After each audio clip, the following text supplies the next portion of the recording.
Rugby League, live and exclusive on the Sports Channel, features the intriguing race for the Stones Bidder Championship. Widnes, who have designs on a League and Cup double, put thoughts of a possible trip to Wembley out of their minds as they face Bradford Northern, who are now hunting a place in the top 8 at the end of the season. The home advantage belongs to Widnes, but Bradford have won here at Norton Park 3 out of the last 4 seasons. Hello again. Yes, two teams who are really after the points here tonight. Widnes have that League and Cup double firmly in their sights, but Bradford Northern, well, they are a team who can mix it with the best, as they proved here at Norton Park exactly 12 months ago. Noble attacking halfback, Harkin, Simpson waits for it. McGowan slips through his hands, but picking up the pieces. Gerald Caudle, great run from Caudle, he's heading for the corner, he's going to get there. First try on the board for Bradford.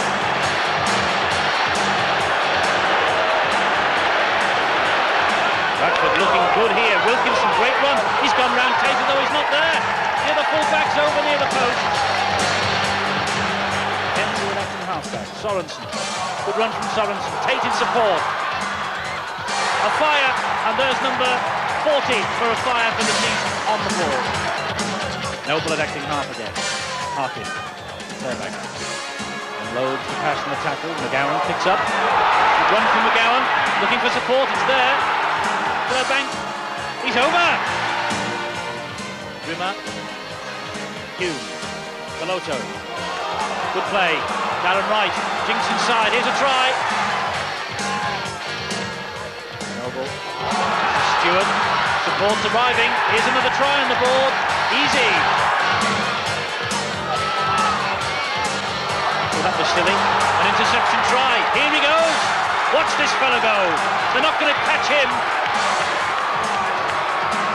Oh, he's playing with him. Oh, he's nearly made an absolute porridge of that. Bradford Northern then turning the form book upside down here last season. That 40 points to 14 victory, one of the high spots of their season. They hope that they can repeat the dose here tonight. Now, during half-time, we'll be able to check on the power of Wigan at the top of the table. On Wednesday night, in their match against Hull at Central Park, they were in awesome form. A real treat in store for you at half-time as we feature Wigan's big win over Hull in midweek. But what of Wigan and the rest who've played today?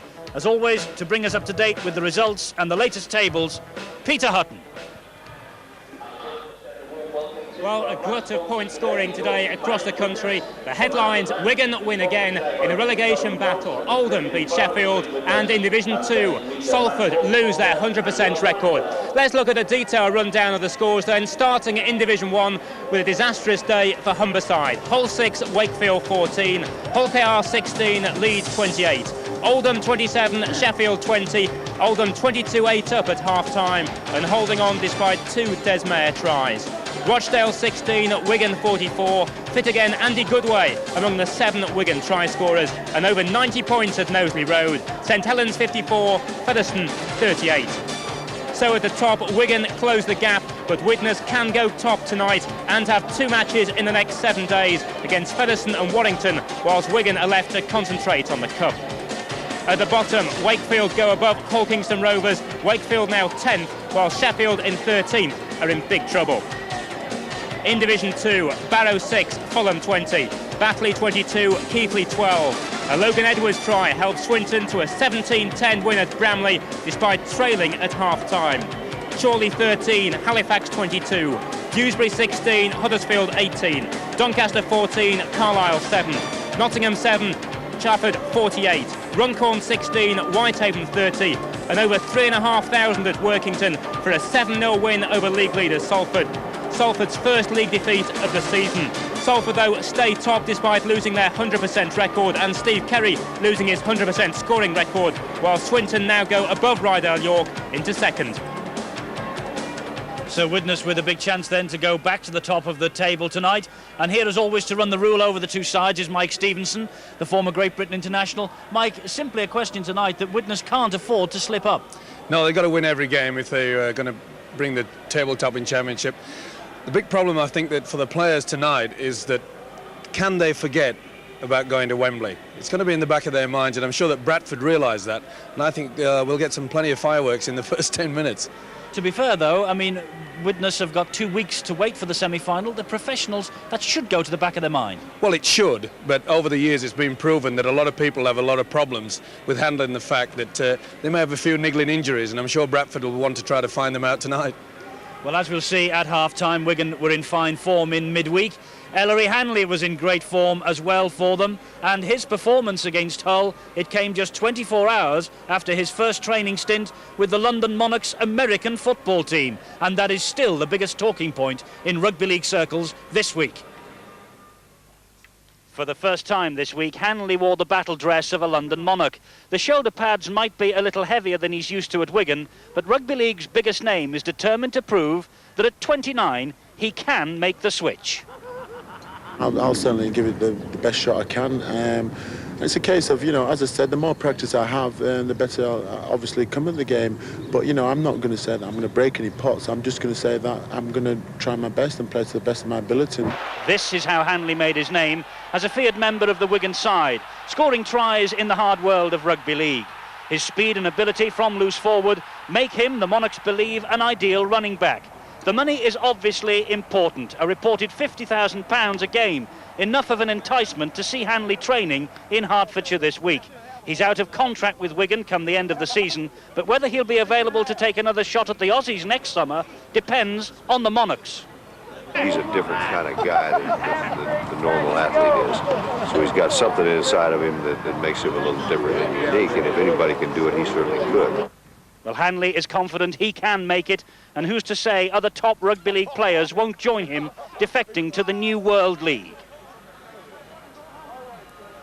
Well, Mike Stevenson, the publicity machine for the Monarchs really is gaining momentum, isn't it? It certainly has. They've done a damn good job, and I noticed that Paul Gascoigne was wearing the cap and also the top from the Monarchs. So they've hit out at the big stars in English sport. They've done a damn good job. Rugby league can maybe take something from that briefly? Why not? As brief as that. OK. Well, so much for Mr. Hanley and the London Monarchs then. Let's again focus, though, now on the matter in hand. Pitch report and sideline is Peter Hutton. Well, just for a change on the card, our regards to our visit to Widnes as it keeps raining here, but the conditions certainly seem to suit Widnes. Only 3 defeats in 16 games here so far this season. Today it's a bit wet, it's a bit muddy out there, but let's look at the detailed weather forecast, the way it could affect the game so far today. The conditions, well, showers to come and possibly even thunder to come here at Norton Park. But worst of all, those thunderstorms could cut up the pitch out there. Conditions cold today and a slight wind. It shouldn't affect the kicking, and the wind mainly going across the pitch. So that's the situation down here. Back up top to Eddie.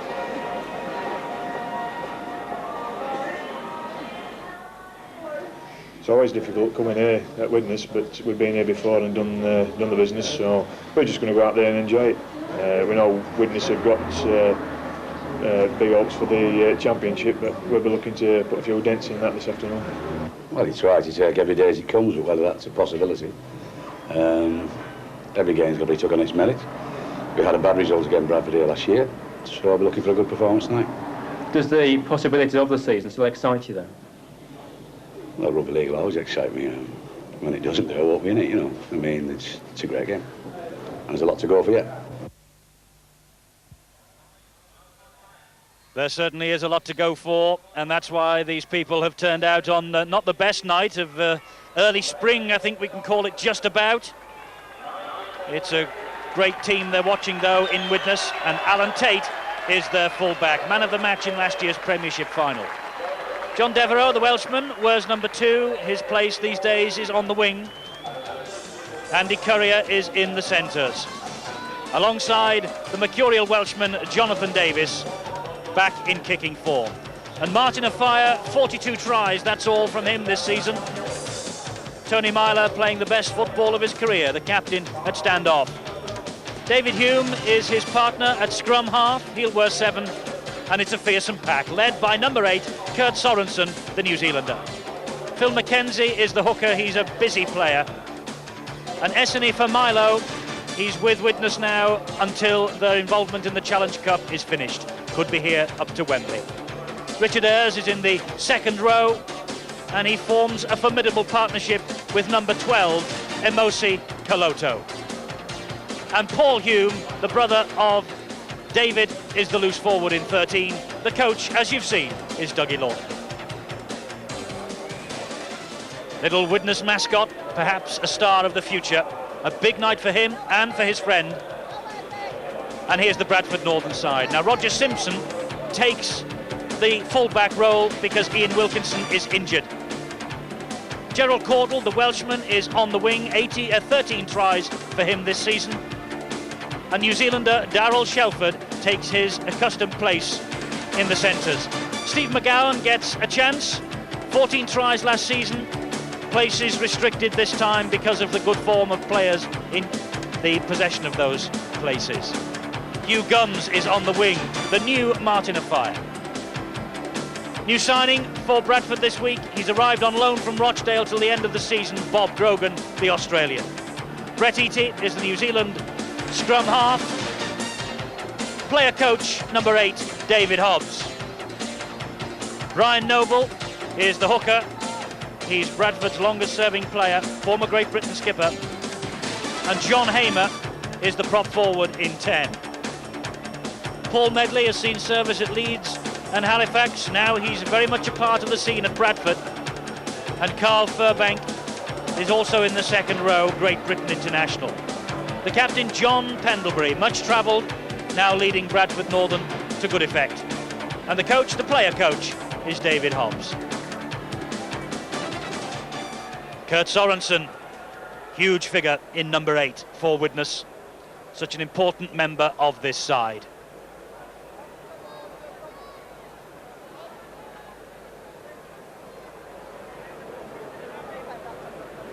Widnes completing their preparations. A side of great power, great pace in the backs particularly.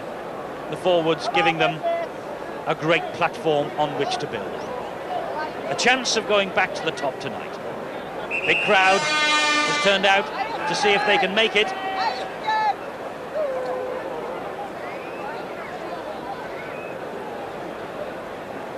Jonathan Davis, 18 tries, 75 goals this season. The 28-year-old came from Welsh Rugby Union, of course, a big glamour signing. And he really has made his mark on the professional game.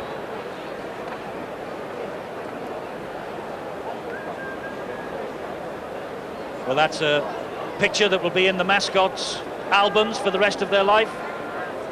John Pendlebury on the right of your screen, Tony Myler on the left. And there's Darryl Shelford, match-winning try against Leeds in the Cup in front of our cameras, ever present in this side since his switch from New Zealand Rugby Union, the 27-year-old.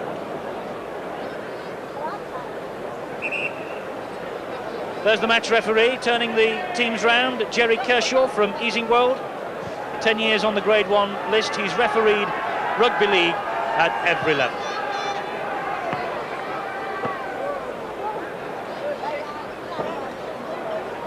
So it's going to be Widnes who are going to kick off. And that young man has made the trip across the Pennines to support Bradford Northern. Big match then for Widnes. And Andy Currier, the man who is going to get us underway. We're live and exclusive from Norton Park, Widnes, as the team of superstars tries to go back to the top of the table. Bradford Northern, though, Mike Stevenson will be all out to stop them. They certainly will, and I suspect that they will use their very strong pack. They'll try to keep it tight. They realise that Widnes have the power and the speed out wide. They'll try to make them play down the middle. Challenge Cup semi-finalists, Widnes, of course. Bradford coming into this match with their Wembley dream shattered at Wigan last week. They have the Premiership to go for now. These two sides, of course, contested the Premiership final at Old Trafford last season. This is Tony Myler. And any win that there is in Cheshire tonight is at the backs of Widnes in this first half. Esene for Milo, a man who's with Widnes from New Zealand Rugby Union. He's here until the Wembley involvement finishes. Paul Hume with a break down the middle. Good tackling. Myler again, and here's Kaloto. Myler using the switch well. This is a good run from Myler, looking to feed the ball out wide to Devereux. Ball going to ground and running into touch. Quite ominous here for the Bradford defence. That really was poor tackling there by Grogan. A bad finish by Myler, but he certainly did well there, skipping round, showing his wonderful class of many years back. And Bradford Northern have the football, and that's Hugh Gums, man who was wanted by Widnes. He elected instead to sign for Bradford Northern. Northern in a change strip tonight, predominantly red, because Widnes are predominantly white. It's a crunching tackle by Currier, and it was on Paul Medley. Crowd is quite quiet. Perhaps they're just a little tense as well. Last tackle then, Steve McGowan, left-footed kick ahead. That's a good kick. He's put Devereux under pressure, and that's why he kicked ahead. And that was good play from McGowan. He followed his own kick up. Devereux spilled it, and McGowan has it back, and Bradford have 6 more here. David Hobbs. Here comes Simpson. He's joined the line. He had such a good game here the other season, last season, in the big win, and that's offside, right underneath the sticks against Widnes. And surely here David Hobbs will have a shot at goal. Well, they'll take the 2 points with glee, no doubt, but I think Bradford a little bit unlucky there. They'd found the gap, and I think a quick play of the ball could have seen them take the 4 points instead of the 2. Gert Sorensen doesn't look pleased. Rueful. He knows 2 points are going begging here, and it's not David Hobbs who's going to take the kick, but Hugh Gums, the man who was wanted by Widnes. Bradford signed him from local amateur football. He's 21 years old. They call him the new Afire. Well, Martin Afire doesn't kick goals. This fellow does.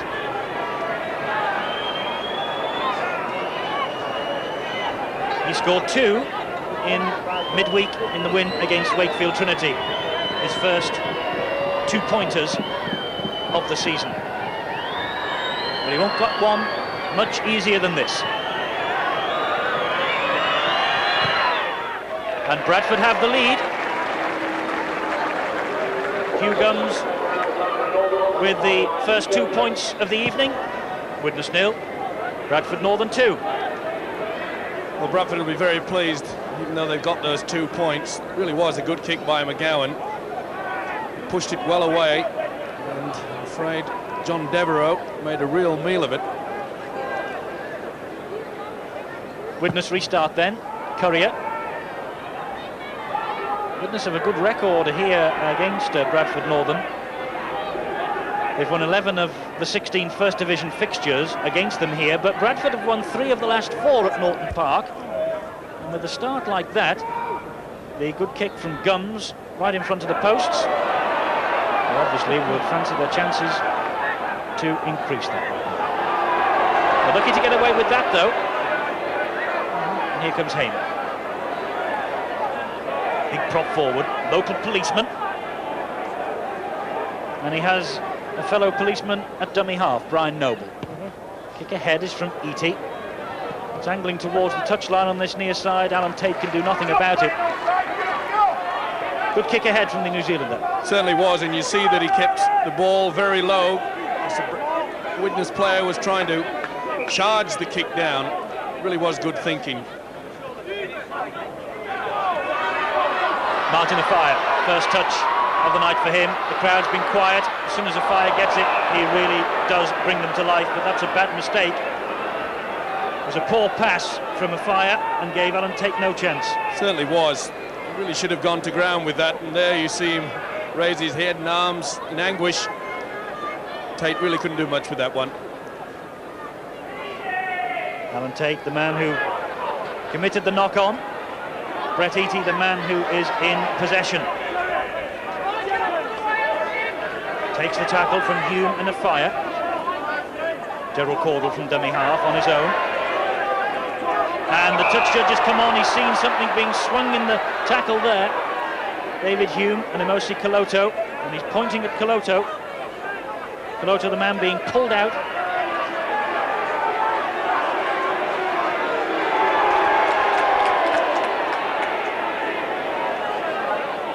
That really was a silly mistake here. There really was nowhere to go there. The reason why they're trying to keep him down is so that the Widnes defence can set up the pattern right. The referee gave the penalty, and rightly so. Set move from Bradford. It's Carl Furbank. I don't know whether to give it to E.T. or take it on himself. He elected in the end to take it himself. They're on the Widnes quarter. This is Hamer. It's been all Bradford early on here. Good start by the Yorkshireman this. Noble, E.T. This is how Pendlebury finds David Hobbs, his player coach. That's a good ball. Caudle's got down the touchline, but that was a good tackle by Jonathan Davis. Tapped the Welshman's ankles, and Tate was able to complete the job. Hobbs now, 10 metres from the line. Long raking pass. Well picked up by Grogan. Good ball. McGowan's got Gums outside him. It was just behind Gums, and a chance goes begging. And Mike Widnes have got to wake up. They certainly have got to wake up. There you see the ball. It should have been a try there. Now this came about by Andy Currier. We know that he moves up very quickly to try to cut off the long ball, but he was hopelessly left out of the defence, and that's why the gap opened up.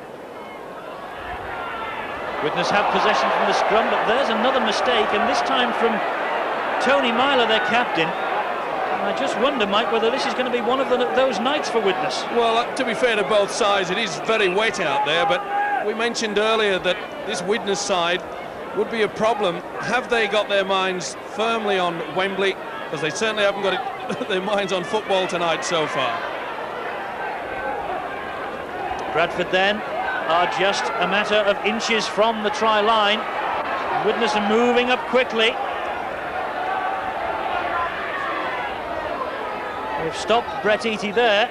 Noble the dummy half. This now is another chance for Paul Medley.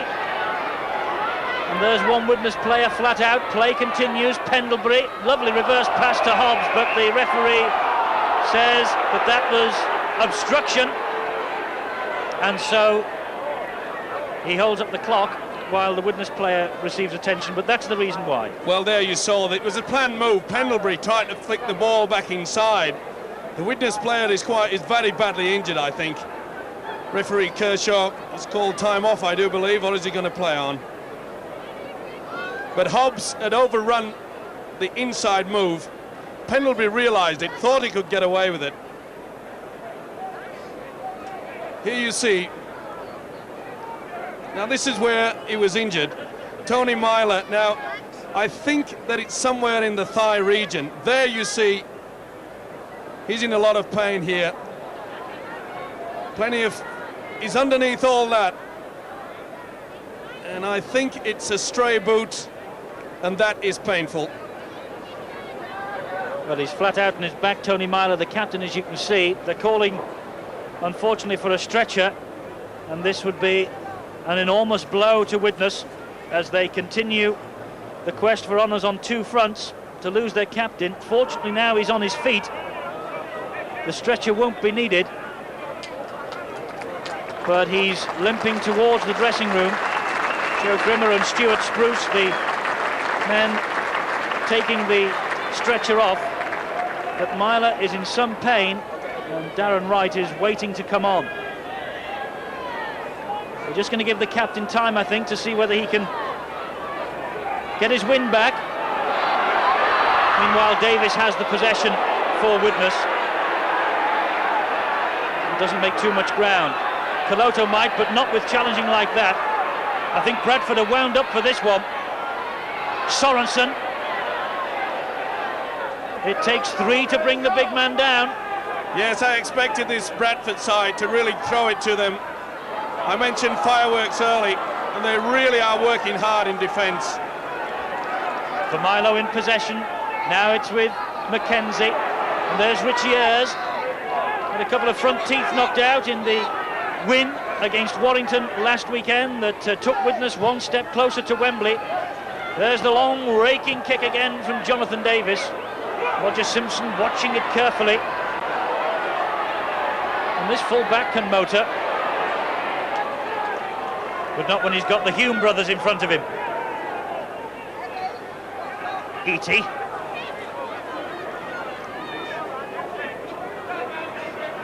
Another brotherly combination brings him down. This is Hamer.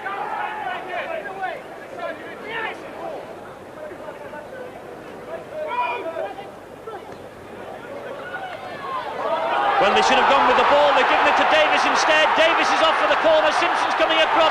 Beautiful sidestep. Great try, Davis. Took a bang on the head for his pains, but that was Jonathan Davis at his best. Dropped on the mistake, took on the defence, sidestepped, left the full-back for dead. Well, a bad mistake by Bradford. The quality there. Davis picks it up. Look how he propels himself forward. Here it comes, just at the right moment. Simpson really not committed himself. He held back. He was expecting the inside. Here's the bad ball. Medley had dropped it. Davis is on his way. He looks. There you go. That is the best way to do that wonderful step inside. You noticed he did not look at the fullback coming across to him, giving the impression to the fullback that he was going straight towards the corner. That's when they do the step, and that's the reason why Simpson was left all at sea. Jonathan Davis's 19th try of the season has given Widnes the lead, and he's going to attempt to tag on the extra two. That was a good try from Davis. Really has settled into the professional ranks. Bradford not pleased with the way they conceded that try. Davis taking a few deep breaths to settle himself for the kick. Just shaves the post. He takes the 4 but not the 2, and Widnes have the lead for the first time.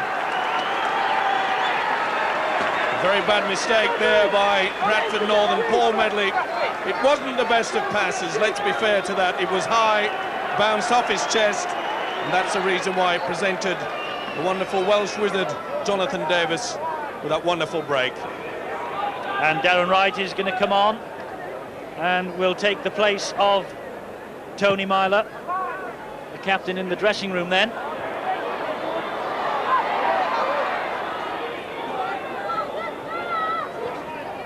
Widnes back in possession on their own quarter line. Kaloto. Let's pick up news of that Myler injury. Down to sideline, Peter Hutton. Widnes concerning the right groin area of Tony Myler. That's the problem area. They're giving him more treatment at the moment, trying to make him okay to maybe come back on later on. But one factor about the Widnes try, it was scored while they were down to 12 men and still waiting to get Darren Wright on for Myler. Here come Widnes with Familo. Men in support. Tate is there. Well, Familo, who I was going to say he should have released it, he's going on his own. He should have released it. There were men steaming up in support on the inside. Referee has called him back now for a knock-on. Big mistake from Familo. Beautiful play there. We just see the end of the run. There's no doubt about it. He lost it. He had support. He should have looked. But nonetheless, that was Widnes at its best. Superb backing up with the man with the ball. It's a scrum down then. Northern's head and feed. They have possession. Just going back to that Tony Myler injury, of course, he had a manipulative operation on a groin injury to get him fit for the semi-final against Warrington last weekend. He has to have surgery on the groin in the summer. I just wonder, with a quarter of an hour gone here at Norton Park, whether the fact that he's departed the scene here tonight is a little ominous for Widnes. Well, they're certainly missing a man of that calibre. But that's a problem that we get with this new ruling, that players trying to get up as quick as they can to play the ball. They lash out with their feet, and I'm afraid he's suffered a bad injury. Let's hope it's not too serious. Fifth tackle. Bradford are still in their own quarter. Pendlebury will kick for territory. It's gone straight up in the air. Martin fires underneath it. 42 tries from the season so far. That's a good pass to Tate. Tate will run straight and true, and Bradford bring him down. Hamer and Eatey. Sorensen, now Paul Hume. Perhaps the Jonathan Davis try has just woken them up. Tate again, Courier. Support arrives from Mackenzie. Good ball. Davis can't hold on. Won't be happy with that. He is a perfectionist. Beautiful ball out here from Mackenzie. He really should have taken that. He made a meal of it. He knows it. But as you mentioned, Widnes really are looking ominous. They're keeping this ball alive. They have some wonderful support play. Grogan, now Simpson. Two fullbacks clashing there. Courier in for good measure as well. It's John Pendlebury, the captain of Bradford, trying to play the ball quickly. McGowan, here's Grogan. This is his debut tonight, Grogan. Player coach Hobbs. Noble's the dummy half. Eating. That's Medley. That's good play. It's Darryl Shelford. Well watched by Jonathan Davis. Eatey again. Hamer, the first receiver, had to take it round the neck. Stepped through the tackle of Darren Wright. Manages to slip a ball to Noble. Last tackle coming up. Bradford want the points, of course, themselves for a place in the top 8 at the end of the season. Fairbank. Ball came off a Widnes player. Mackenzie was alert to it and swept up brilliantly. Wonderful play by the little hooker there. Took it on the half volley. Very impressed with this guy. Sorensen. Driving run from Sorensen. Well tackled by Grogan. Kaloto, well, he took that nonchalantly one-handed. Having a great season, the big Tongan forward. Sorensen again.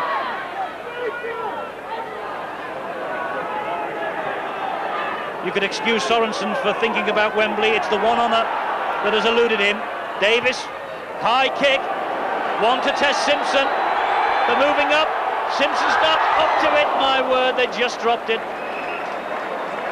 Well, Simpson not the tallest man on the field, and there were 3 mountains closing in on him then. Yes, just a small fullback. He waited for it, but it was a little bit like Custer with all those Indians coming at him. Courier disgusted. He did get a hand to it. It would have been a try, and I think the guy that you've just seen in your screen, I'm sure that he'll get plenty of those tonight. Grogan has it for Bradford Northern. Northern have lost the services temporarily of Neil Summers, who's had such a great season for them. And David Hobbs has acted quickly to bring Grogan into the fold at Northern, on loan till the end of the season from Rochdale, to try and plug the gap. There is Hobbs. Good long pass. Shelford's a long striding centre, but Darren Wright has him. Now Caudle.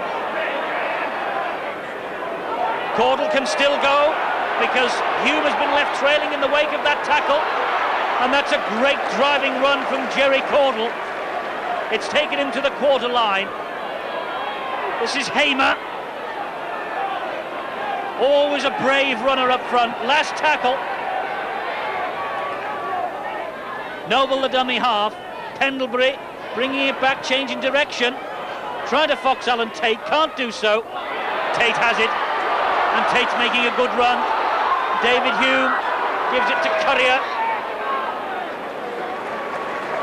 It's boiling up. Wonderful play, positional play by the fullback Alan Tate. He read that beautifully. He realised Pendlebury was going out wide and the kick was coming back inside. Bradford then will try and pen Widnes back in their own quarter with tackling like that. It's fierce on Richie Ayres. 4 points to 2. That's the lead that Widnes have. Devereux in possession for them.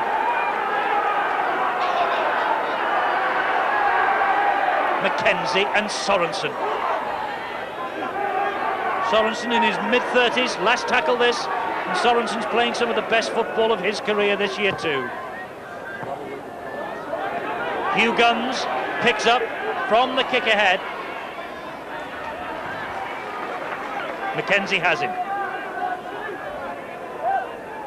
Noble, the dummy half, to tackling. Which he has mentioned during the semi-final commentary last week as the unsung hero of this pack. And it's a formidable 6-2, and they've got the ball back. Rake the ball back, had to play the ball. Paul Hume taking it over. Good play by Coloto. Here you see Simpson place it on the ground. That's correct. Once it's on the ground, you can both strike for it. The big number 12, quick thinking, and he's got Widnes back in possession. Here's Currier. Currier looking for support. It's arrived with Tate. They keep the ball alive so well. Darren Wright, now a fire. Martin Afire kicks ahead. He was pushed as he kicked that one ahead. The touch judge absolutely right. It'll be a penalty here to Widnes. Here's the kick through. Yes, no doubt about it. But was the tackler committed? It was a 50-50 there. The referee said it's a penalty.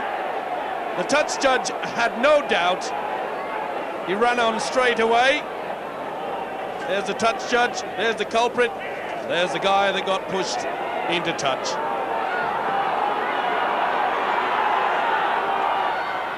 And that, would you believe, is the first penalty of this match so far for Widnes, and we've been playing 22 minutes. Vichiers.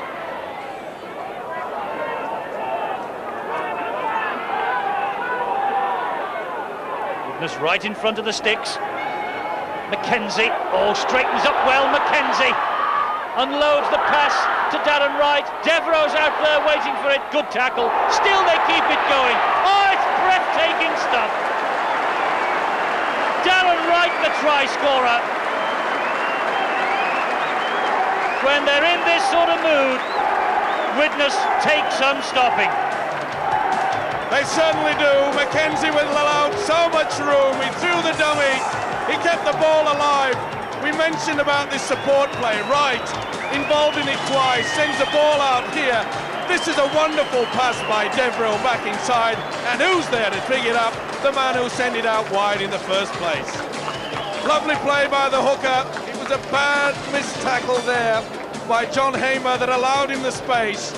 Lovely long ball. Now watch for this lovely flick inside. Devereux knew he couldn't get anywhere. See the Bradford defence. They went to the wing. It was open. A great try. Lovely ball. Look at this. That's good thinking by the Welshman, and good thinking by this guy too. Darren Wright on as a substitute for Tony Myler, his 6th try of the season. It's his first, though, since November. Just couldn't quite read the writing then, man. So he's waited a long time for it, and I'm sure the moment will be sweet for Darren Wright. Now, can Davis this time add the extra 2?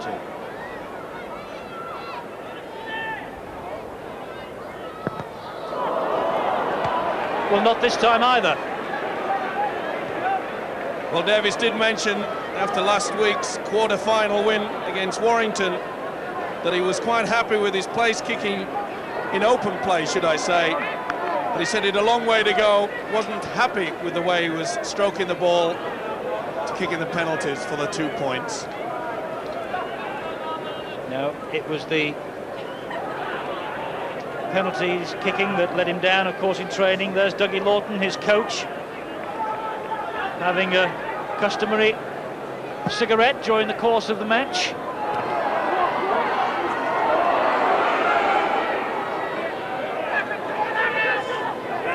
Widnes are back in possession, though.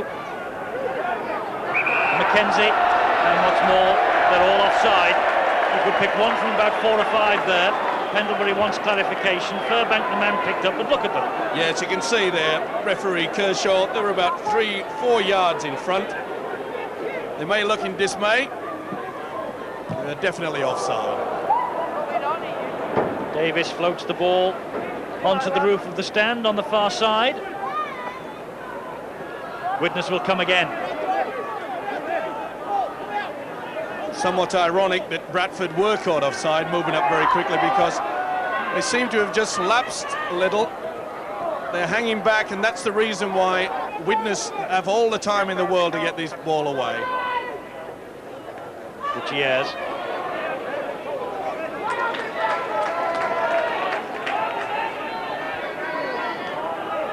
Hume and his brother Paul, and now Caloto. Good job that Furbank and Noble brought him to ground. David Hume with the kick ahead. Well, if Jonathan Davis doesn't do it, he does. David Hume in his benefit year. What a good kick that was. Certainly was. There you see he took the open spaces. There's no one at home. Lovely kick. Well, Widnes have 7 games left, including this one. 3 at home and 5 away. This is the first of those 3. So 7 after tonight.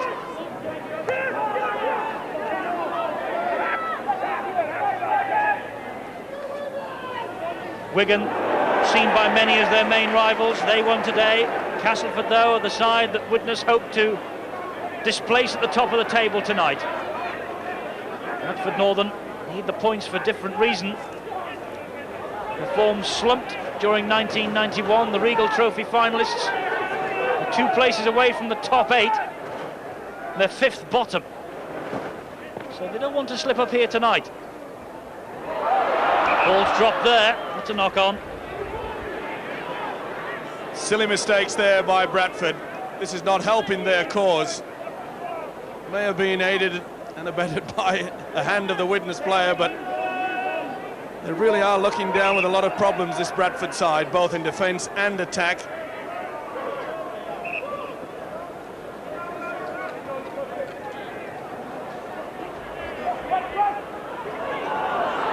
Davis, no way through this time.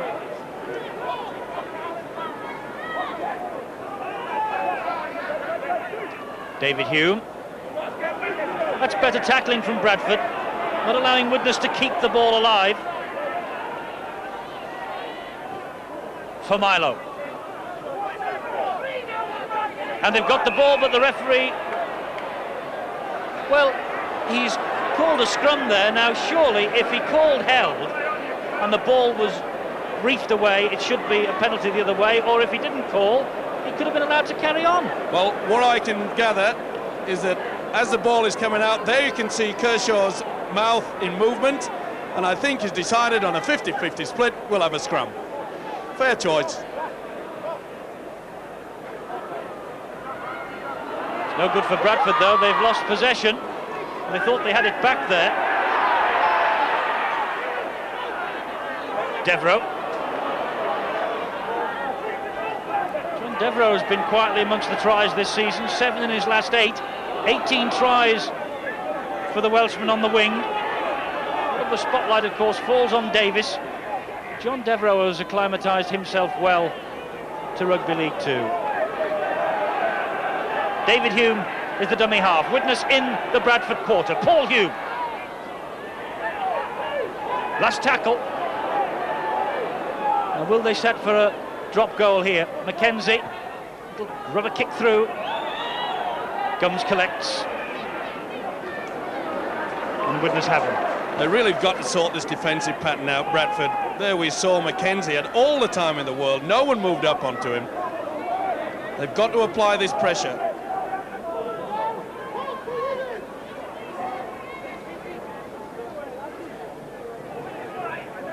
Bradford working the ball away from their own line quietly, efficiently. Hobbs, but he's dropped it. Penalty this time for reefing the ball out of the tackled player by Paul Hume. Well, if he's reefing it away, then Kershaw must have shouted held. Obviously he had, but as far as I was concerned, the player appeared to be moving forward. But he's the boss.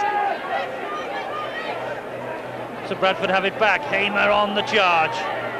Stopped by Davis and Darren Wright. Eating. David Hobbs. Took one in the face then from Familo. Referee on the spot. Saw nothing wrong. Eaty again. The ball from Medley. Tackling Kaloto and Davis. Pendlebury, the captain. Coming this way again. Gets the ball away and the tackle well to Noble. Now to Hobbs, now to Grogan. Grogan been brought in to try and conjure something up from standoff half. Not on that occasion. McGowan. The disappointing summer, last summer in Norths, in Sydney. Struggled to regain his place this season. Guns his kick ahead. Hangs in the wind. Courier says that's mine. Neaty had him. David Hume in for a little gap, almost through it too. Darren Wright. Good tackle from Shelford. Sorensen. Mackenzie, the dummy half, going on his own this time. Straight into Medley. That's the last of this 5.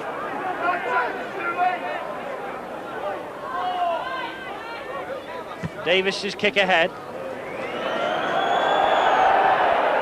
They certainly have the wind at their backs in this first half. They lead 8-2. 32 minutes gone.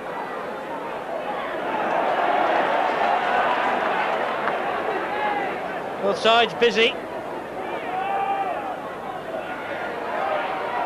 Eating, showing a bit of strength there.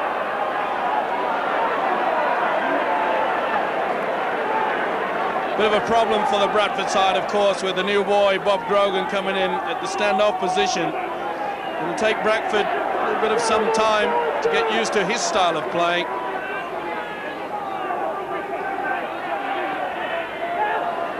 That was good play, though, by Furbank. This is Noble, and that's a pull down by the collar from Courier. Hamer comes back into dummy half. Pendlebury with a kick ahead, charged down by Ayres, well collected by Sorensen. Tate carries it on. The Fire standing out here waiting for it, and there's a whole length of the field ahead of the Fire. Tate's going on his own, just hauled down by the collar. Good chasing by Caudle. Mackenzie for Milo. Widnes on the roll again. For Milo, driving down the middle. Great play from the New Zealander.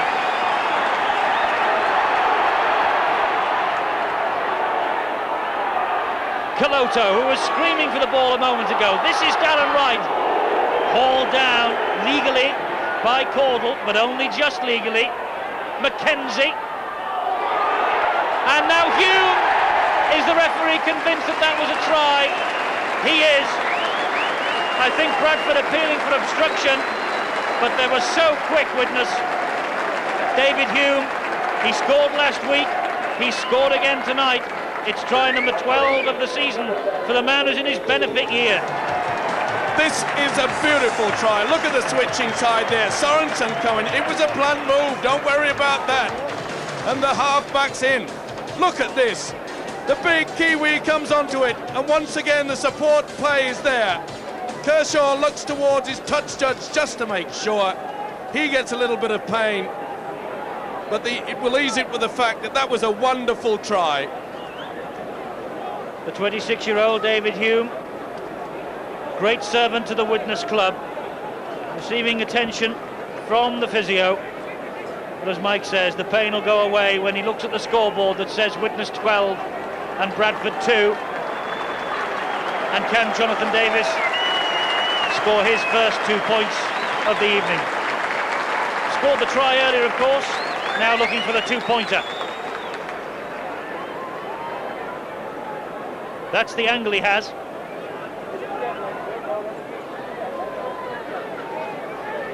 "75 goals from this fellow this season. Should really kick 76 here if he's in any sort of kicking form. He isn't in any sort of kicking form, and he is as disgusted as everybody. That certainly will become a worry, I feel now, for not only Davis, but shakes his head in disbelief.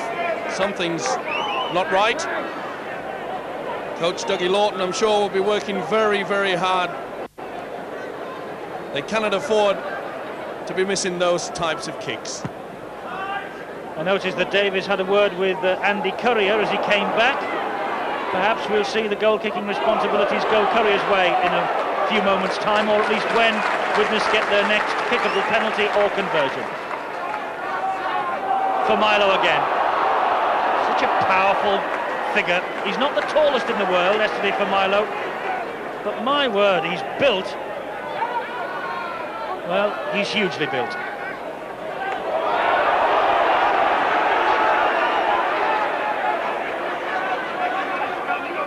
Richieres.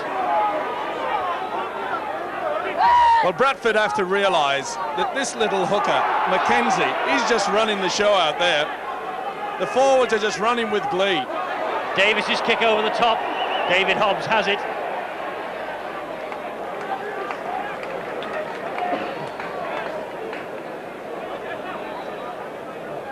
They came here last year, Bradford, and shocked everybody with a big win. 40 points to 14 it was. Their best display of the season. Widnes' biggest defeat in almost 3 decades here at Norton Park. But Widnes going for the championship, going for the league and cup double for the first time in the club's history. Pendlebury. And now Medley ducking under the challenges, releasing the ball straight to Davis again. Well, he gifted one to him earlier. Davis has gone round Simpson. Oh, great stuff from Davis. A fire's there. Don't worry, this is a try. Well, Medley gave the ball away to Davis. Davis set off on a run, and those two in your picture now conjured up the try for Martin Afire. Another mistake by Bradford. There's the Welsh wizard. Look at the step again. He gets into the clear. Oh, Simpson was left all at sea again. There's the raised arm. Was it a little bit forward? Could well have been for mine. But a super try. Superstars. Super football. Over it goes. It's a floater. O'Fire has got it. Look at those legs. Great try. Martin Afire, try scorer supreme, only 24. That's try number 43 of the season. 180 in his career for Widnes. He's on the threshold of becoming the first Englishman to top the try-scoring charts in 4 successive years. The man is a superstar.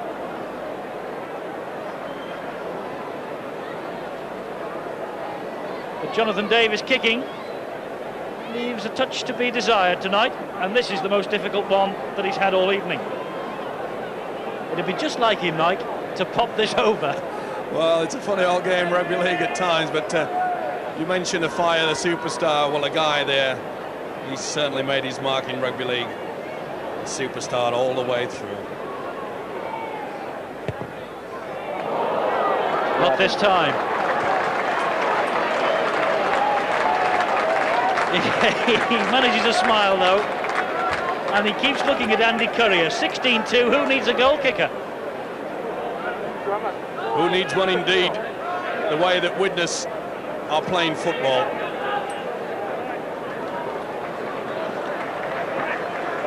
And Paul Medley has been replaced after gifting that try to Widnes. Craig Richards, Great Britain under-21 international, there he is. Has come off the bench to try and plug the gap. He's a little bit like the Dutchman though, or the Dutch boy who tried to hold back the water in the dike. When Widnes are moving like this, it takes a first side to stop them. Richieres, still going Ayres. Into stoppage time, big lead for Widnes. As we await the siren, of course a bit of injury time to be added for the delay when Myler went off. Simpson catches it 10 metres from his own line. Makes some ground, but then is hauled down. Eaty, he's lucky not to concede a penalty for that, pushing the Widnes man off. I've seen them given this season for that.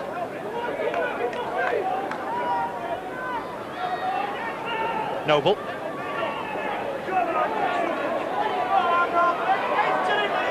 A minute of stoppage time played. Obviously for that delay when Tony Myler was injured. He had to leave the field, remember. Groin injury. That'll be a worry for Widnes. But Craig Richards' first touch, and he's given the ball away. And that will be a worry for David Hobbs of Bradford Northern, the player coach. I fancy, Mike, he'll read the riot act at half-time. They've been sloppy. They certainly have, but full credit to Widnes. They've kept this ball alive, but Bradford's defence at times has been very lax. There is the siren then for the end of the first half. Widnes 16, Bradford Northern 2. Widnes on their way back to the top of the First Division, I wonder. We'll be back here at Norton Park after this break. By 16 points to 2 at the break, they're on the way back to the top of the First Division. Now, as promised during the interval, a chance to check on the form currently being shown by Wigan, who are also in line for a League and Cup double for the second season in succession. If they are to get that, though, well, they're going to really have to outmaneuver one of the biggest fixture backlogs in modern times. This is their programme between now and April the 13th. 9 matches in 22 days, and there isn't what you would call an easy match among them. Well, if the form that they showed against Hull in midweek is any guide, only battle fatigue can possibly stop them.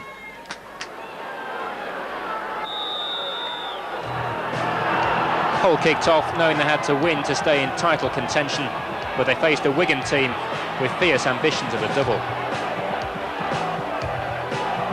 An early Hull spell in the Wigan 25 failed to break the deadlock.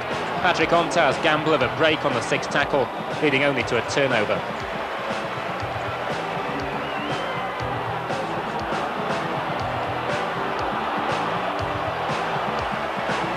When Wigan attacked, they may not have scored, but they were certainly able to leave their mark. Richard Gay floored by Kelvin Skerritt.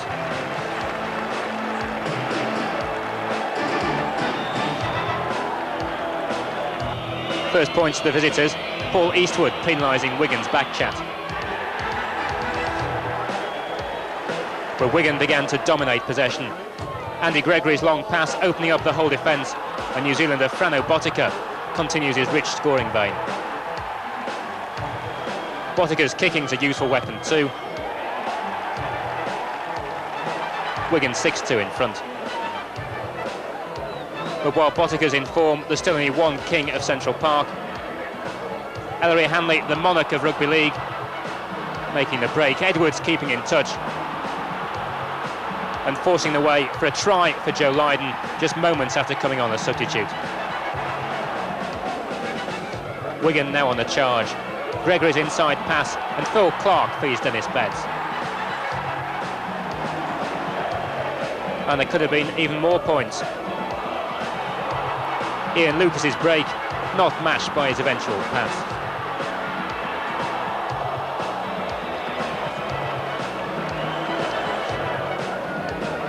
By now, Gregory was the playmaker, his kick perfect for Lydon.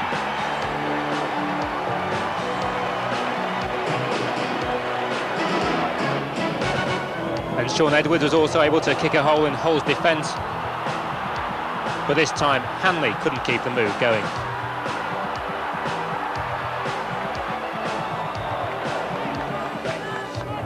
Wigan 22-2 up, but soon down to 12 men.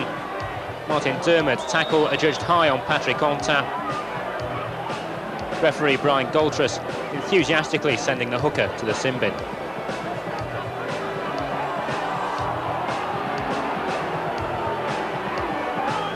Hull used their man advantage.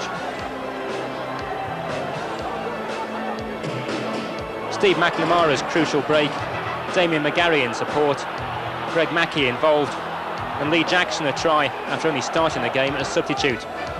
Hull aiming to break a 4-month run without a win away from home, but the second half brought little consolation. Botica's second try. And the power of the Wigan tackling was also having an effect. Skerritt bringing down McNamara, who perhaps wisely took out his frustrations on Lydon rather than the Wigan prop.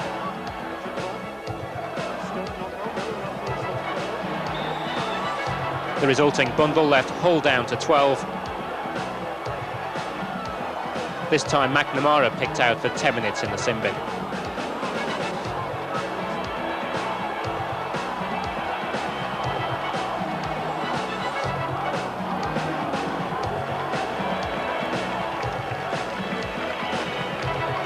Wigan now able to really take the game by storm, attacking from their own half. Edwards' breathtaking speed from a standing start. Hanley the support play, and Botica able to score his hat-trick. Hull were allowed a last fling though, Harrison and Nolan putting in Jackson.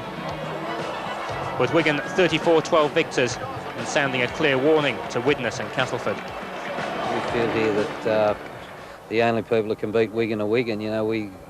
We don't intend to self-destruct, and we're going to take each game as it comes. And like I say, we've got some very good players. The teamwork's good and the spirit's very good. You've certainly got your sights set on both the title and the Challenge Cup, and it looks now as though Widnes are the team that stand between you and achieving that double again. Well, I thought it was. I thought it'd come down to those two teams. Castleford's still in there with a chance in the championship race as well. So the three teams in the championship, and like you say, we've got our sights set on the double. Well, they have their sights set on the double. Widnes have their sights set on the double.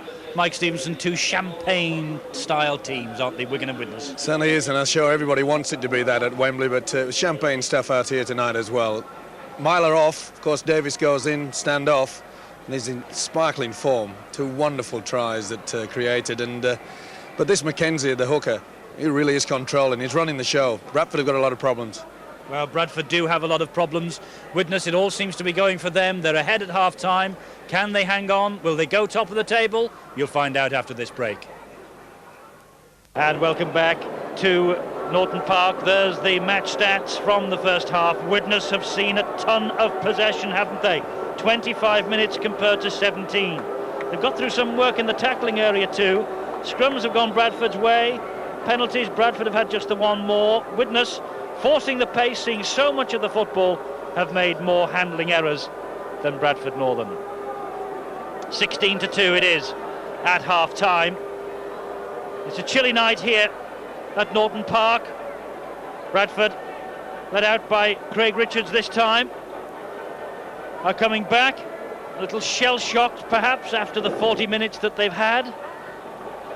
Got off to a good start with the penalty right in front, which Hugh Gums knocked over, but there's captain John Pendlebury, who really will have to wind his players up for a big effort this afternoon. No, this evening rather now.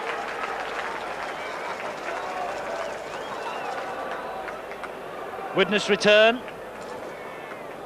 Bradford Northern fans who've come across the Pennines not happy with what they've seen, but Widnes have had to make a substitution. Joe Grimmer has come on for David Hume. Hume has a dead leg. That was probably the injury he picked up when he scored his try.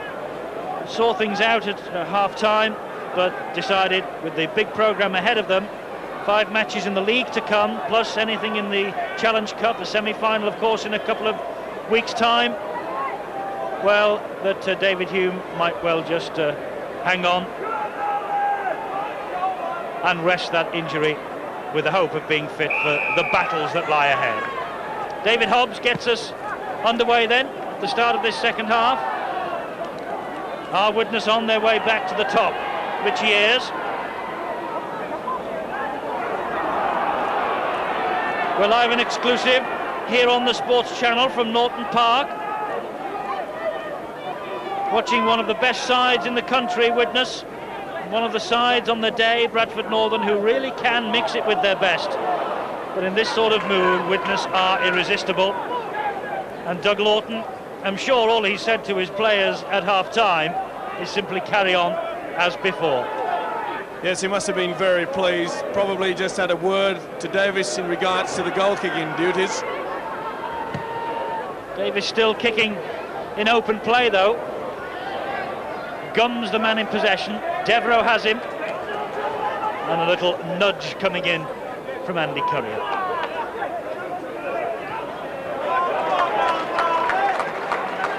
Good tackling. Devereux and Grimmer. It's Craig Richards and Grimmer, the two number 15s, tangling for Milo, getting himself wrapped round Richards' legs as well. This now is John Hamer. Ayres brings him to the ground.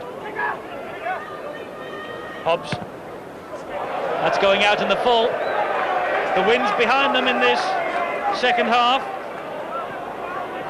Well, here you see Hobbs had plenty of time. He knows, shakes his head.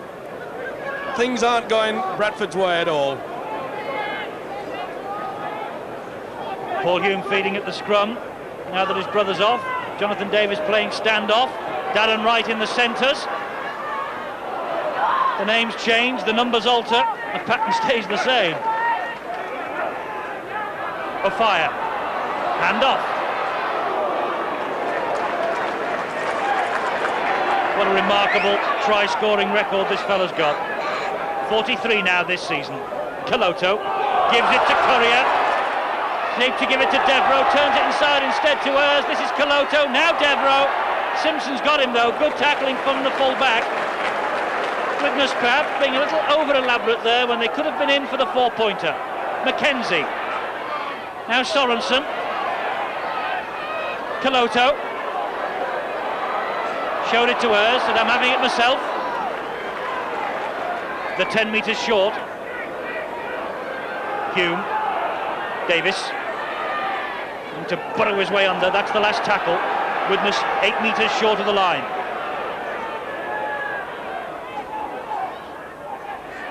Mackenzie, ball's charged down, that could be 6 more. Referee wipes the tackle count clear, they have 6 more. And there's Currier to Devereux, faced by Richards. Alan Tate from acting halfback, Sorensen, O'Fire, Martin O'Fire coming backwards to go forwards, nearly through. Big defensive stint called on here by Bradford Northern at the start of this second half. Ayres to Davis, another sidestep. Well, he's really in form tonight when the ball's in his hands, maybe not with the goal kicking. Oh, there's the mistake.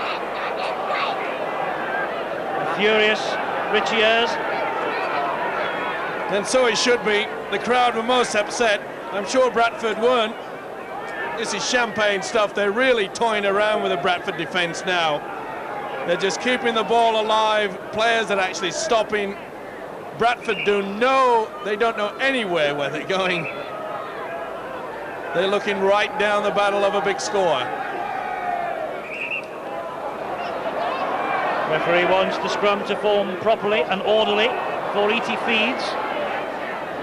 Simpson.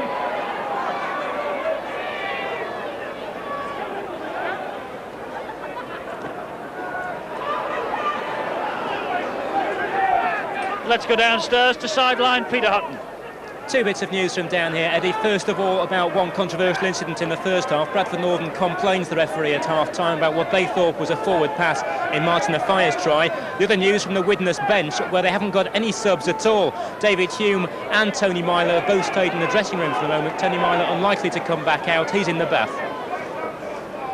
So there we are. Widnes then complete this job tonight with what they have on the field by the looks of things. And that's a great run from Caudle, and he's even leaving Martin O'Fire in his wake, and that's a great try! Oh, well, Jerry Caudle looks to one side as if to say to Martin O'Fire, whatever you can do, mate, I can do too. And Gerald Caudle records number 14 of the season. This is brilliant play by the wingman. Bradford, for once, getting the ball out wide. It really was a beautiful pass there from Shelford, but wonderful step. Now look at the man stretch out here. It's not often that you see O'Fire beaten in pace. He did the right thing. He moved in towards Tate and then took the option to go out wide. That is a great try. Good hands here from Shelford. Look at the step. See you later, Martin. On he puts the power. He looks, comes inside, then takes the outside run. Tate's got no option. Brilliant try. Great stuff from the Welshman, Gerald Cordwell. 14 tries now this season. He scored a try here in the victory last season, so he enjoys his trips to Norton Park. And there's little to choose in terms of pace between the two wingers. Gums. That's the way to kick them. Hugh Gums with a tremendous kick from the touchline, and he's winding the players up here for a big effort, because if they continue to play like this, Bradford are not out of this one yet. 16-8, it's Widnes ahead at the moment. But what about the pace of Cordwell and the fire? Unbelievable stuff. There's Jerry Cordwell, 29 years old, came into the game from Welsh Rugby Union, 6'2", and my word, 14 stone 7. But the way he ran then, I wouldn't like to stand in his way. That way to be like a juggernaut. It certainly is, but full credit to Bradford, they've not thrown the towel in. David Hobbs has perhaps wound them up for the start of this second half. He's leading by example now. Widnes offside. Pinned at the play of the ball.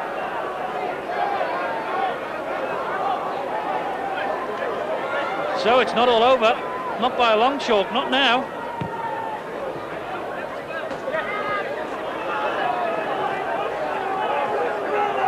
Noble will restart.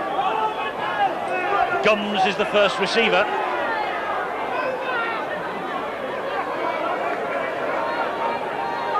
Those goal kicks from Davis that went astray could prove important, Mike, at the end of the day. It certainly could, and Bradford, I believe, at the half-time break, they've obviously discussed their tactics. Instead of playing it too much in the forwards this half, they're going to spin it out wide. They have 6 more to get through here. The referee has wiped the tackle count clean for a Widnes foot that touched it. It's all over the shop at the moment, and another 6. David Hobbs, number 8, you might have seen there, calling for the tackle count to be restarted. Referee agreed. So Bradford piling the pressure on here. 16-8, they trail. E.T. Hobbs, old Hobbs drops it. Kurt Sorensen has it. The player coach will be furious with himself for that. Certainly will. Bradford could have done without that. They really were just getting into the swing of things. It's a pressure cooker situation for a fellow like David Hobbs, isn't it? Player coach telling your players what to do, then you go and make a haulage of it yourself. Yes, I'm afraid I believe that in this fast, open football, it's very difficult to have a coach that's not off the field. And that's a difficult enough job in itself. Knock on, the referee's decision. This is the reason why. Courier had it. Widnes got it back with Mackenzie, but Courier had spilled the ball in the tackle. Bradford's head and feed. Eaty gets it back. This now is Grogan. Now it's Simpson. Simpson trying to impose himself in an attacking point of view this time. Here's Grogan again.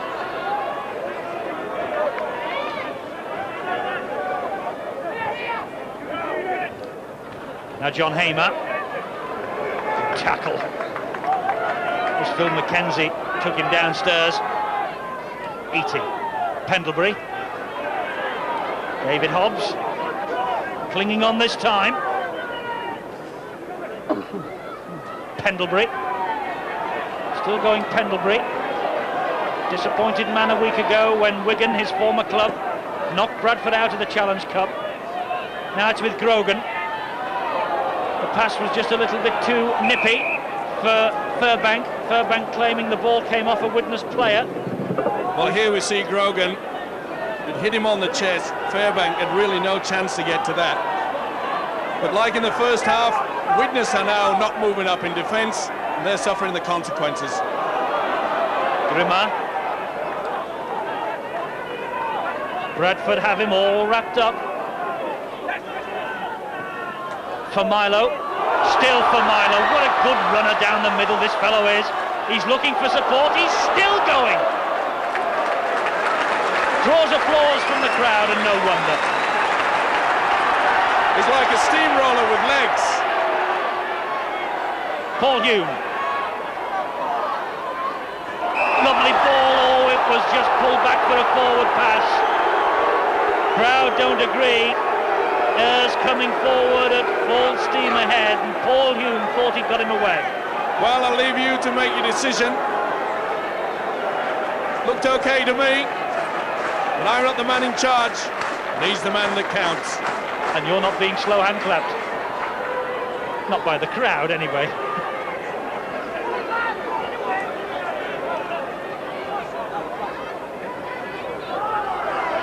Burbank.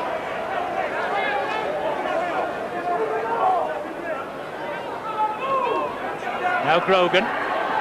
Hobbs, long pass, Caudle, soccer style. Ball's come free. Referee's decision is it's Bradford's ball. Well, and he's wiped it down again, the tackle count. Bradford start again, they have 6 more. Well, Bradford lodged a protest with them at half-time, we're told. I wonder what Widnes will say at the end of it all if they lose this one. Well, Widnes have gone to sleep, that there's no doubt. They thought they were coasting home. Bradford said, we're going to make a game of it. And they're doing just that. Furbank to Grogan to Pendlebury. The ball's gone to ground again. Now the referee will have to sort this out. I think it's Widnes's. It is. Coloto, first man to it. Sorensen doing a juggling act. Still going Sorensen, now Devereux. Took 3 to bring him down, see? Right on halfway. Long pass from Mackenzie, well picked up by Davis. He carries it on to Coloto. Here's a fire. A bit of space. Space is closed down. Now Davis. Watch the step again. Brilliant stuff from Davis. Oh, great stuff. He's on his own. He's under the posts. And that's why Jonathan Davis has come north to Widnes to bring the crowd to life. Look at the smile. It says it all. Wonderful football this. One step, see you later. Looks around for support. He uses the support. Oh, what a lovely dummy. He comes back inside. Simpson says, what on earth can I do to stop this man? Magnificent rugby league. Look at the step there. Now look for him. He looks for support. Simpson looks to go inside, outside, take me for a dance. Charlie, I'm in for a lovely 4 points. This really is superb stuff. Oh, what a fine, wonderful athlete on display tonight. I don't know how much they gave him, but he's worth every single penny. And he's right in front of the posts. He surely will add the extras this time. He does. 2 tries from Jonathan Davis tonight. 2 tries in the last home game too, when they lost to Sheffield Eagles, and Widnes back in charge, 22-8. You wouldn't believe that Dougie Lawton was the coach of Widnes. He rarely smiles. But his team give the rest of us a lot to smile about. They certainly do. I'm sure that inwardly he would be so pleased with that performance, and probably will leave him with a poser. If Myler does become fit, this is really a wonderful display from Davis in the number 6 position. Yes, he came north, I think, thinking that that would be his position in rugby league. He came to a club like Widnes with so many talented players. He had to find a home, first on the wing, then in the centres. He takes over at standoff when emergencies demand. He's putting on a vintage display here tonight.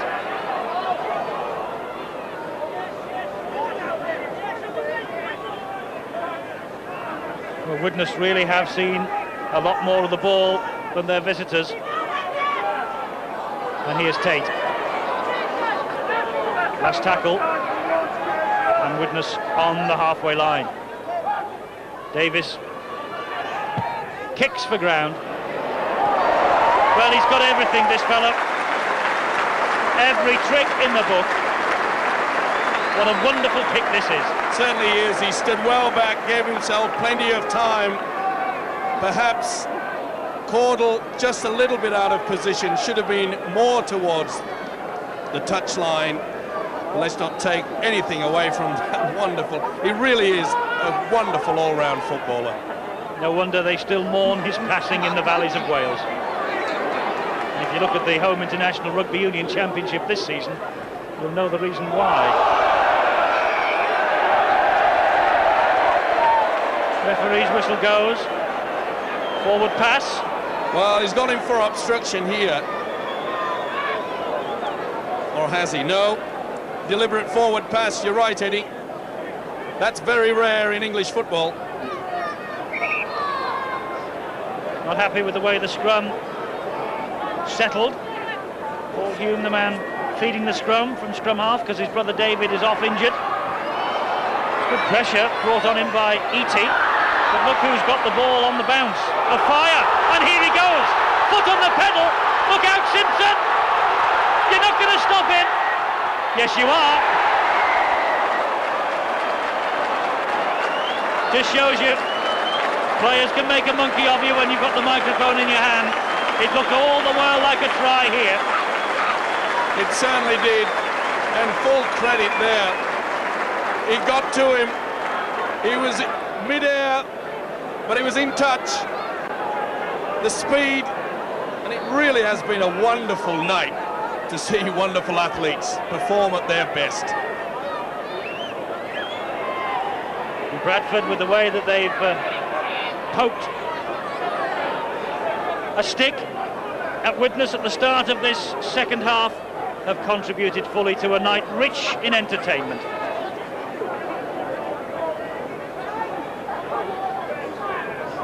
They talk about the dream ticket in rugby league, a dream ticket to the Silk-Cut Challenge Cup final.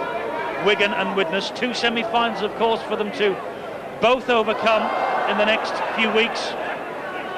What a match that would be, Mike. Wigan, Widnes at Wembley. It certainly would, and I'd just like to make a comment to that wonderful rugby union guy who said that this game is a simple game for simple minds. Well, as far as I'm concerned, this is in the highest level of sport in anywhere in the world. Devereaux. They really can score tries from anywhere, the Chemics. Corrier wasn't expecting that to knock on. And from the top of the world, we can go to the basement.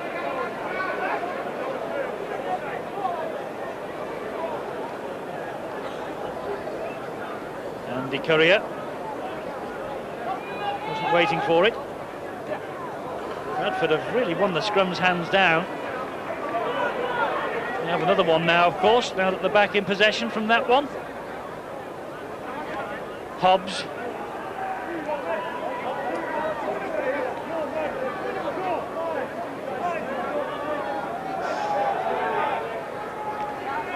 Pendlebury. Pendlebury's dropped it. Referee says play on. And there's a bit of an altercation between Pendlebury and Sorensen. Referee just moving in to calm the tempers. Furbank, that was a crunching tackle on Furbank by Coloto. Furbank, not one of the easiest men to bring down, and Coloto is in on the action again. What a player this is. Where they find them in Widnes, I don't know. They go right round the world to bring them here. They arrive as unknowns. Widnes turn them into stars.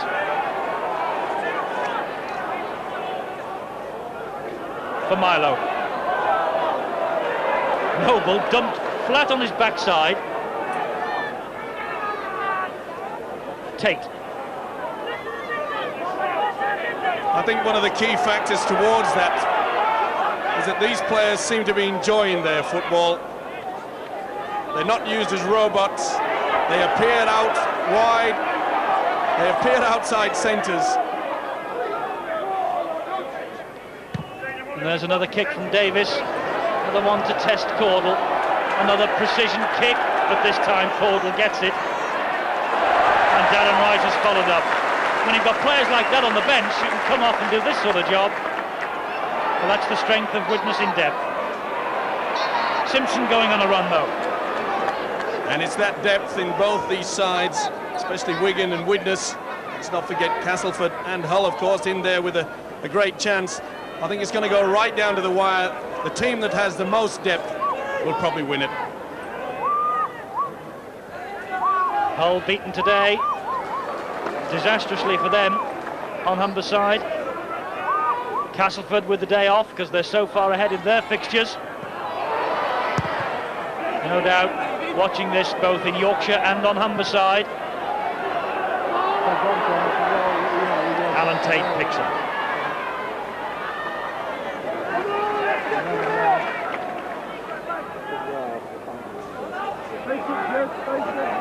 Devereux.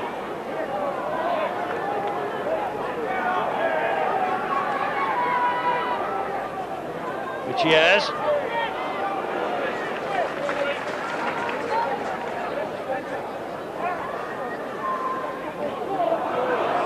There's Grimmer. They talk about game plans. First of all, how do you formulate a game plan with so many stars in your side like Dougie Lawton has at Widnes? And secondly, how on earth do you stop them, Mike? Well, the thing is that Lawton doesn't restrict them too much.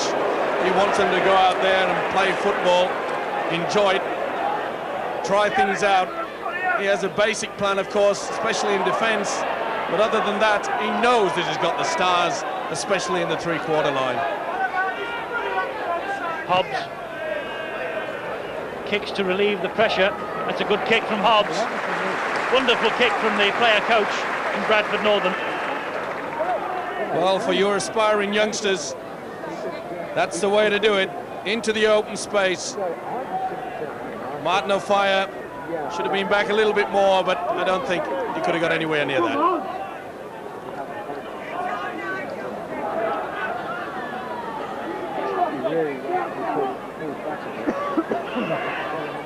Davis.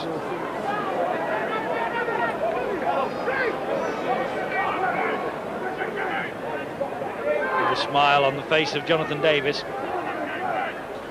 Darren Wright.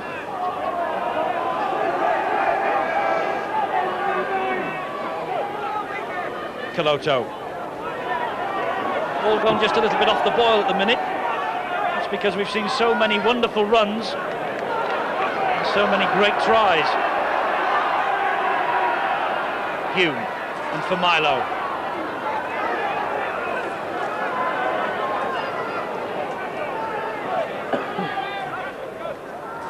Davis. Another kick ahead. Gums has it for Bradford. I think when he popped that conversion attempt over from the wonderful try from Gerald Caudle at the start of this second half, he thought he was on the way to a big revival. Widnes snapped back, haven't they? They certainly have it. You get the feeling within the crowd now that every time Davis touches the ball, they're disappointed when he actually kicks the ball rather than going into one of his magical runs that we've seen tonight. Well, let's go downstairs, and Peter Hutton has one of the young up-and-coming players in this Widnes setup with him, Stuart Spruce. Stuart must be a lot of satisfaction. Well, just hang on for that for a moment, because here's Brett Eatey under the sticks for Bradford for a great try again from them. Brett Eatey's 7th of the season, former New Zealand Rugby Union star. And Bradford Northern haven't finished yet. Good play by Bradford. They took onto the blind side. The centre made the break. Good play by Shelford. He held it right, drew in the defence. The little halfback, Eatey, goes in for a well-deserved try. Good work by Hobbs there, keeps the ball alive. There you see some shoddy defence. Shelford draws Tate, super football. Good support play. No one's going to get anywhere near him. Well deserved. Brett Eatey It is Eaty's 7th try of the season, recalled in midweek for the win against Wakefield. He scored a try, follows that up with another effort right adjacent to the posts here tonight, and Gums has this to again bring Bradford back. Low trajectory, but it's over the bar, and so the gap has closed again. 65 minutes of this match gone. Widnes 22, Bradford 14. Right, we interrupted them. Back to the conversation with Peter Hutton and Stuart Spruce. Stuart, despite that try, I suppose a lot of satisfaction in the Widnes performance tonight. Yeah, I think Doug will be satisfied, but with losing David and Sonny Myler, it's our main ball players, the 2 points are necessary, but not a bad performance, and I think he should be really pleased with it, Doug, yeah. But like I say, with Sonny and David gone, we're going to be struggling. So. It'll certainly affect you in the run-up to the Championship and possibly the Cup as well. Yeah, but I think Jonathan Davis can fill in Sonny's boots at standoff, and hopefully I can go in at scrum half or something like that. Must be a difficult situation for you watching on the sidelines for a game like this. Oh yeah, but he has to play his best side, so I just don't mind being just in the fray, in the squad. It's all there. Thanks a lot, Stuart. Okay. Stuart Spruce, one of the up-and-coming youngsters here at Norton Park. I know that Dougie Lawton takes a lot of satisfaction from the players like Alan Tate with that great run, but he also takes a good deal of satisfaction from the youngsters who come through. And Stuart Spruce, Sprogger as he's known in the dressing room, he really has come through this season, and he's a member of the Widnes squad now. And he could be, as he was telling us there, a possible replacement for either David Hume or Tony Myler. So obviously they think that those 2 injuries, Mike, could be serious. Oh, there's no doubt about that. Otherwise they would have still been on the bench. Richie Ayres with the run, Bob Grogan with the tackle, Paul Hume with the ball. Now Sorensen. Aaron Wright. Last tackle. There's only 8 points between these two sides, you know. It's not finished yet. Davis has it though. Oh, wonderful play from Jonathan Davis. There's the hat-trick. It's Davis's night in Widnes. Every time Bradford sends a recovery, Jonathan Davis takes a hand, and that is a hat-trick for the Welshman. What a sensational try. I mentioned earlier that the crowd didn't want him to kick. They want him to run, they want him to step. And look at the speed that he puts it on there. It may be St. Patrick's Day, but for this guy, it's all Wales. The defence held off him. You cannot do that with a man of this calibre. He knows he's got the speed to go round. Simpson was too late, and what a beauty. Jonathan Davis, his 3rd hat-trick of the season. 3 in the Charity Shield back in the Valleys at Swansea. 4 against Whitehaven in the Regal Trophy, and 3 tonight against Bradford North. That's 21 for the season, and another 2. Are you sure it's St. Paddy's night, not St. David's Day? Well, I certainly remember this game for quite some time. And Eddie, I'm not one to make a bet and part with my hard-earned money, but I think I know who the man of the match will be. Fancy a bet?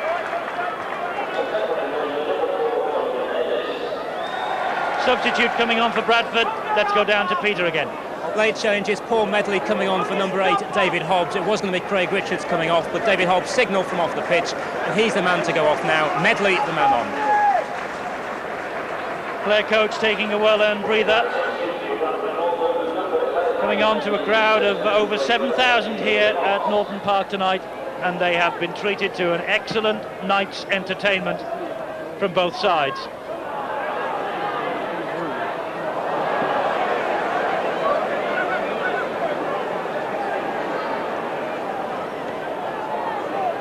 Caloto for Widnes.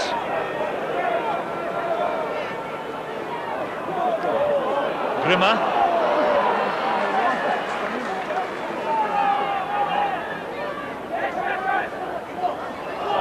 go. We could hear the shout from up here then. There's the attendance, 7,272. And no doubt many, many thousands more watching at home and enjoying this. And it's all on because that ball hit a Bradford Northern player on the way through from Jonathan Davis. Caudle hacks out at the play of the ball. This is Tate, and Tate's going on his own this time. Gives it to Ayres. Ball's broken free. Crowd celebrate. Referee checks with the touch judge. Knock-on's the decision. Well, it had to be a knock-on. Ayres, there you saw, even though it did touch a Bradford player whilst it was on the ground, it had made contact. Once again we see it. He really should have held on to this, Tate. It was a wonderful run. No advantage to the Bradford side. Scrum down. Running repairs, clock's held up. Magic spray for Brian Noble, is it? I think so. Yes, it is. It's a bit like a mystery personality for a moment then. He's fit to resume. Well, I certainly had no problem there, Eddie. They're all handsome and good looking. Hookers? Yes.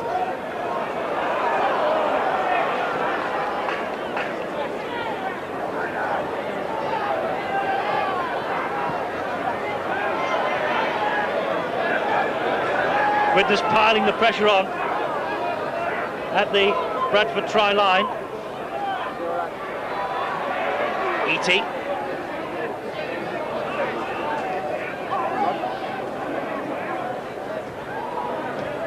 There's Noble. Now Richards. Bradford struggling to get away from the danger zone. Might now with this kick from Pendlebury. Straight up to Alan Tate. It must feel like King Canute, that Bradford Northern defence, because here they come again with Devereux. This time he's on his own. Pendlebury shaped up for the tackle. Referee says play on. Devereux still going. Tate is there. Medley has him this time. Hume misses out Davis. Finds Ayres. Ayres to a fire. Wheeling away from Caudle. Still going a fire, but not now. For Milo. Tate.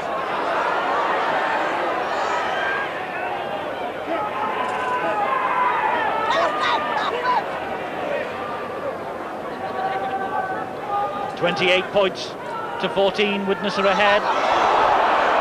They have the ball in the danger zone again. Just over 6 minutes to go on my watch. That's the last tackle. It's with a fire. Now Davis. He fancies a fourth. He's got one. Jonathan Davis gets 4 tries on a night of sheer emotion for him here at Norton Park. Well, not once in Royal Davis City, 4 in Royal Davis City. Brilliant play, the wonderful chip. This is super. Just sit back and enjoy the skills of a champion.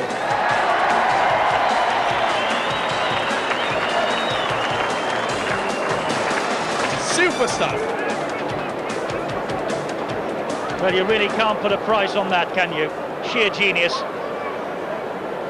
A great display from Davis. 4 tries. He's up to 22 for the season now. I don't think I'll take that bet on. I think he might be the man of the match.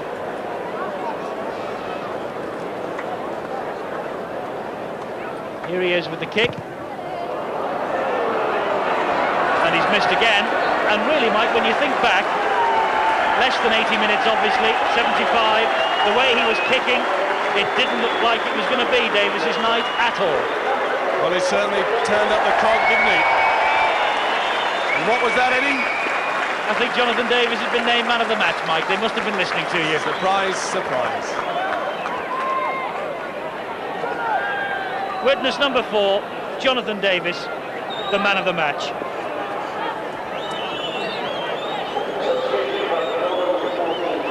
And Tony Marchant is coming on, and Hugh Guns is going off for the last few moments here. I'm just trying to think back. Davies's tries, have they all come from when he went back to stand off? I don't think he did. The first one came from the centres, the second came, and the third and the fourth from stand-off half, and here's a fire. He's turned the ball inside, and there's Marchant. Wonderful break again by Widnes. They really just cut this Bradford defence to ribbons, and that's the advantage of having so much speed. Bradford, they've worked hard, they've got a strong pack, but really they just do not have the game breakers in their side that Widnes have on show tonight. Richards. 32-14. Widnes are ahead, 3 minutes to go. Bob Grogan on his debut for Bradford makes a good break. He's got McGowan in support. McGowan has Furbank inside him. It's not Bradford's night. Alan Tate got a hand to it. It's back to tackles clean, and Bradford have 6 more. A wonderful break by Bradford, but wonderful play also by Alan Tate. He read that well, he took the gamble, he got his fingers to it and prevented the try.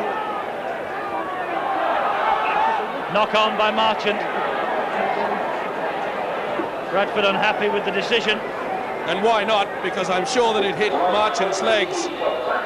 Lady Luck certainly going against them. And David Hobbs watching from the bench as Tony Marchant just pulled back for the knock on there. Must believe that this time it is not Bradford's night at Widnes, unlike 12 months ago when it certainly was. Here's Davies again. 2 minutes to go. 32-14. It'll look a big win on paper, but Bradford have battled all the way, haven't they, from first to last. Certainly contributed to a fine game. It would have been, of course, a far convincing win if Davies had been on form with the goal-kicking duties. But with 4 tries, who needs a goal kicks? 4 tries, 2 goals, but 2 goals coming from 7 attempts for Davies. Here's for Milo, forward pass though, as he latched onto that ball from Paul Hume. Well, it certainly was forward, but this is the style of play that Widnes are becoming so famous for. The second phase of attack, you notice that the man that is supporting the man with the ball, he comes at the last minute. They certainly play with a smile on the face. Eaty. Still going, Bradford. Full marks to them for that. And Jonathan Davies, the man who's wrapping Brett Eaty up. Furbank. Now Hamer.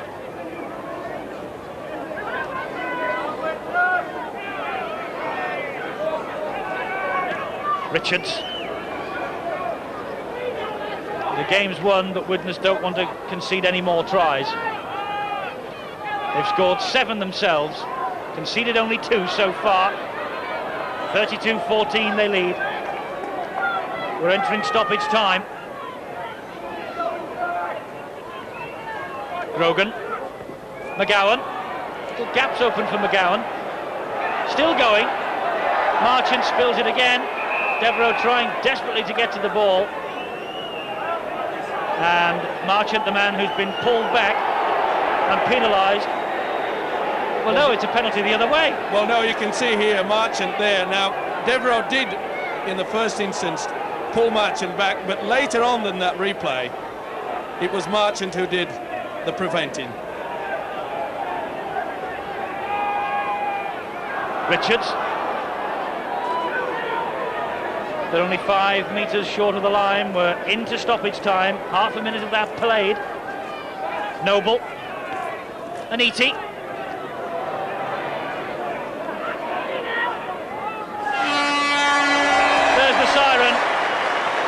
and it's been a vintage display from Widnes, and in particular a wonderful night for Jonathan Davies, the Welsh wizard. Widnes have won by 32 points to 14, and Jonathan Davies, the man of the match, has run in 4 of his side's 7 tries. Then it is then full time here at Norton Park. Widnes 32, Bradford 14. Reaction from this match after this break. Which has ended up a big win for Widnes. 4 tries from Jonathan Davies, Darren Wright, David Hume before he went off injured, and Martin Afire. 2 goals from Davies, 2 out of 7. Bradford Northern 14 points, 2 tries from Caudle and Eatey, and 3 goals from Hugh Gums. 7,200 here, and they've witnessed a superb evening's entertainment. That's the summary of the match.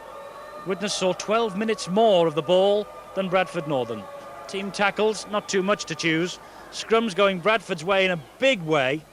Penalties 5-2 in Bradford's favour. Handling errors, well, Widnes made more handling errors than Bradford, but they scored 7 tries to 2. Wonderful stuff. I don't know about you at home. We have had the time of our lives up here. It's been absolutely tremendous. And I think Peter Hutton has now got the man of the match, the Welshman, Jonathan Davies. Jonathan, 4 tries, man of the match. Couldn't have gone much better. Yes, I could have kicked the goals. Bloody disaster kicking goals, but you know, I might save them for when we need them. At the same time, though, the blows to David Hume and Tony Myler, a big blow perhaps in the run into the Championship and the Cup. Yeah, any injuries at this particular moment's a blow. Just hope, you know, we don't know what the score is with them yet, but hopefully they'll be okay. Your own performance, though, you must have been pleased with it. You went running in round Roger Simpson again. Yeah, it was nice to you know, get on a score sheet after being out a long time, but a bit disappointed with the goal kicking aspect of it. I've got to get out and practice now, because at the end of the day, maybe those 2 points will decide the championship. It's going to be close, but do you think Widnes are good enough, maybe even for the double? Yeah, certainly yet. You know, it's a fantastic climax to the season. Cass still in there. You know, Hull lost today, but you know, Wigan are still there. So injuries, you know, bounce of the ball. We're just happy to be in with a chance. And personally, it'd be great for you to perform at Wembley.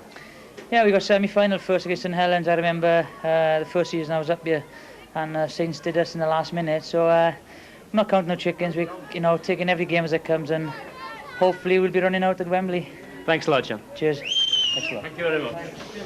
So that's the top of the table. Both Widnes and Castleford now joint top. Widnes have a game in hand on Castleford at the top of the table. Wigan are the big danger to Widnes and Castleford, and they are in 4th place, but with matches in hand. Mike Stevenson is alongside me. Great stuff, Mike. Real entertainment. It really was. It was super. It makes you proud to think you'd be part of rugby league and to witness a great game like that.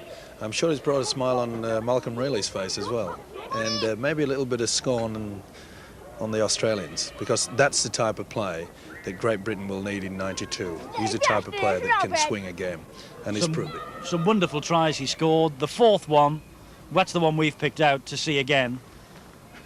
Well, it just shows the wonderful experience and confidence of this man, even though he's been in the game's rugby league so short. He just realised that the defence had left him alone. They anticipated him kicking through, and he just cut it back. A little bit like Derek Fox did quite a few weeks ago. And it's a game where you have to think, and that's why Widnes is such a wonderful team, and he's a good thinker, and that's why he's such a wonderful player. Great stuff. Well, it has been a fabulous game here at Norton Park. Widnes have turned in a champagne vintage performance. Next week, we turn our attention to the Silk Cut Challenge Cup semi-final. Wigan, the other vintage champagne team, against Oldham.